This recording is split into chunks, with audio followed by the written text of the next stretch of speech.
Turn now to the latest on the coronavirus emergency and that shift by the CDC over when and if you should get tested. This as cases at colleges across the country are now climbing, and there are new worries about patients becoming reinfected. ABC's Trevor Alt joins us with the latest on this. And Trevor, this is all happening, of course, as flu season is now approaching. Of course, Cecilia, it is a lot to juggle at the same time. And there is some good news this morning that across the country in the past week, the number of new cases and deaths decreased substantially. But the CDC has now made this big change to its guidelines, saying people who don't have symptoms don't necessarily need to get tested, even if they've been exposed. And that's a bit of a jarring shift as a number of schools and universities report big new outbreaks.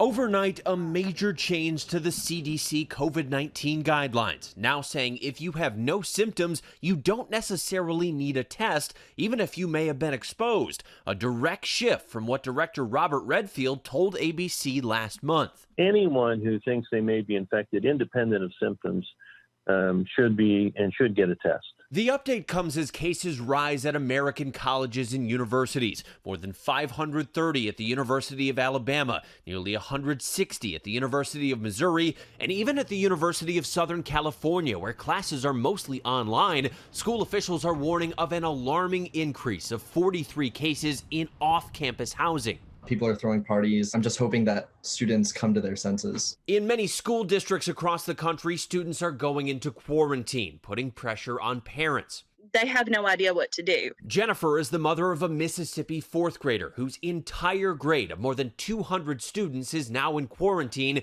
after multiple teachers tested positive.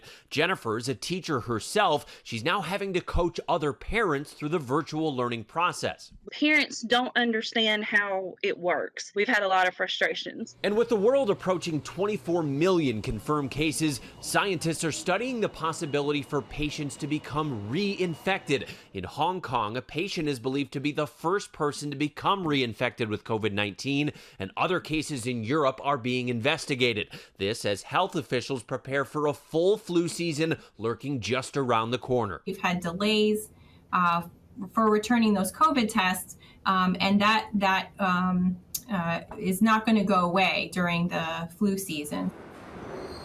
And manufacturers are trying to make combination tests that would check for COVID-19 and the flu at the same time. Those are not on the market yet, but the flu shot is.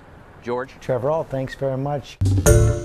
Hi, everyone. George Stephanopoulos here. Thanks for checking out the ABC News YouTube channel. If you'd like to get more videos, show highlights, and watch live event coverage, click on the right over here to subscribe to our channel. And don't forget to download the ABC News app for breaking news alerts. Thanks for watching.